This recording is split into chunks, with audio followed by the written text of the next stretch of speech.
സെലിബ്രിറ്റിയുടെ വീട്ടിലെ മരണങ്ങൾ ഏറ്റവും ഒടുവിൽ സലിംകുമാറിന്റെ മരണത്തിൽ ഈ സാമൂഹ്യ നവമാധ്യമങ്ങൾ അവകാശപ്പെടുന്ന ആളുകളുടെ ഒരു തിക്കുതിരക്ക് അത് നിയന്ത്രിക്കാൻ ഏതെങ്കിലും തരത്തിൽ സർക്കാർ ഒരു ഉന്നത സംഭവങ്ങളായി. ഇതൊക്കെ നിയമം കൊണ്ട് നിയന്ത്രിക്കേണ്ട ഒരു കാര്യങ്ങളല്ല.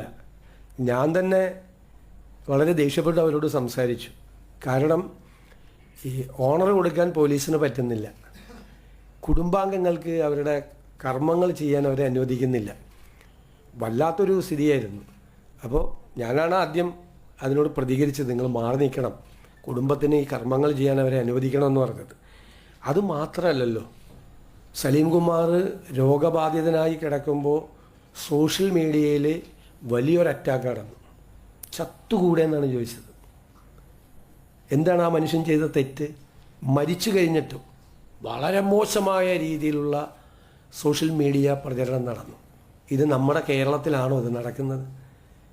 ദേശീയ അവാർഡ് നേടിയ ഒരു നടനാണ്, മലയാളികളെ കുടുകൂടെ ചിരിപ്പിച്ച ഒരു നടനാണ്. എല്ലാവർക്കും ഇഷ്ടമുള്ള ഒരാളെക്കുറിച്ച് എന്തും സോഷ്യൽ മീഡിയയിൽ പ്രചരണം നടത്താമോ? ചത്തുകൂടെ എന്നാണ് ചോദിച്ചത്, സുഖമില്ലാതെ ഒരാൾ കിടക്കുമ്പോൾ. ഇതാണ് നമ്മുടെ കേരളം. ആരാണിതിൻ്റെ പുറകിൽ? ആരാണിതിൻ്റെ പുറകിൽ? ഈ ക്യാമ്പയിൻ്റെ പുറകിൽ എല്ലാവർക്കും രാഷ്ട്രീയമുണ്ട്. കലാകാരന്മാർക്കും സാംസ്കാരിക പ്രവർത്തകർക്കൊക്കെ ഒരുപാട് ആളുകൾക്ക് രാഷ്ട്രീയമുണ്ട് ഇവിടെ. ഒരുപാട് പേർക്ക് അവരുടെ രാഷ്ട്രീയത്തിൻ്റെ പേരിൽ ഒരാൾ സുഖമില്ലാതെ വെന്റിലേറ്ററിൽ മരണത്തോട് മല്ലടിച്ച് കിടക്കുമ്പോൾ നടത്തിയൊരു ക്യാമ്പയിൻ ഉണ്ടല്ലോ, ഇത് നമ്മുടെ കേരളത്തിന് യോജിച്ചതല്ലത്. കേരളം അത് തിരിച്ചറിയും. ഇത് ചെയ്യുന്ന ആളുകൾ അത് മനസ്സിലാക്കണം.